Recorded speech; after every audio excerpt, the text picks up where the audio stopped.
यह दुनिया का सबसे खतरनाक समुद्र था।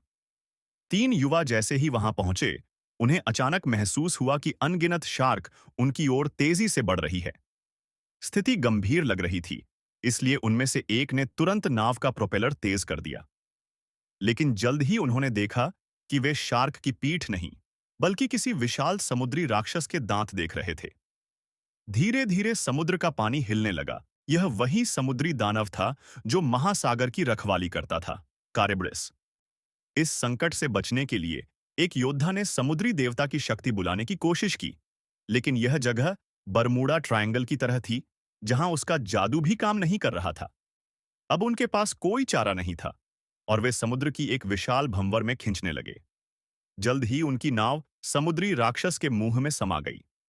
अंदर का नजारा चौंकाने वाला था।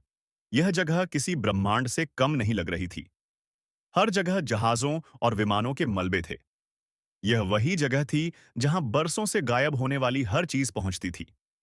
इसी दौरान उन्हें एक पुरानी साथी भी मिल गई, जो युद्ध के देवता एरेस की बेटी थी। उनके पास एक शक्तिशाली युद्धपोत था, जिसे उन्होंने मरम्मत कर लिया, लेकिन तभी समुद्री राक्षस ने उन्हें पचाने के लिए अपनी पेट की दीवारों को संकुचित करना शुरू कर दिया। चारों तरफ तेज धारदार दांत दिखाई देने लगे, जो सब कुछ कुचल रहे थे। यह देख एक योद्धा को एक अनोखा उपाय सूझा। उसने तोप से राक्षस के पेट की दीवार पर हमला कर दिया। जल्द ही उसकी अंदरूनी परतें फटने लगीं और समुद्र का पानी अंदर घुसने लगा।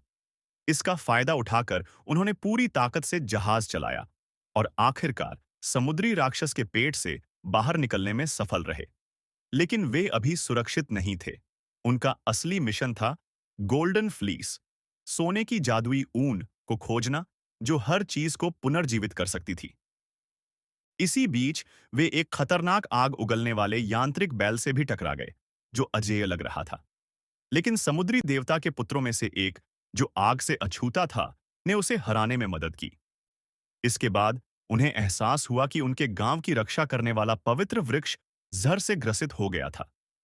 अगर उसे जल्द ही ठीक नहीं किया गया तो पूरे गांव पर राक्षसी हमले हो सकते थे। तब एक योद्धा को याद आया कि केवल गोल्डन फ्लीस ही इसे ठीक कर सकता है।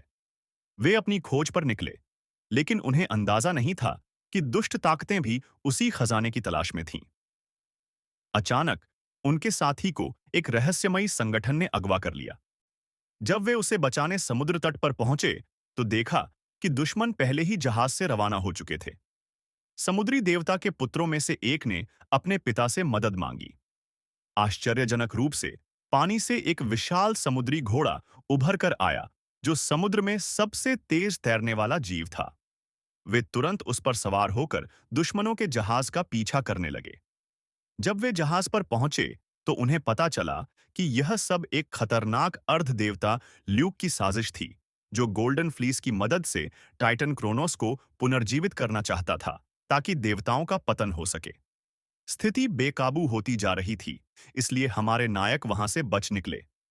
लेकिन जल्द ही वे समुद्री राक्षस कारेबिडिस के मुंह में फिर से गिर गए।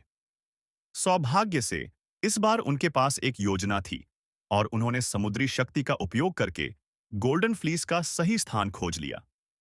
जब वे वहां पहुंचे, तो देखा कि उनका अगवा साथी पहले ही वहां लाया जा चुका था और गोल्डन फ्लीस एक विशालकाय, एक आंख वाले राक्षस के कंधे पर टंगा हुआ था।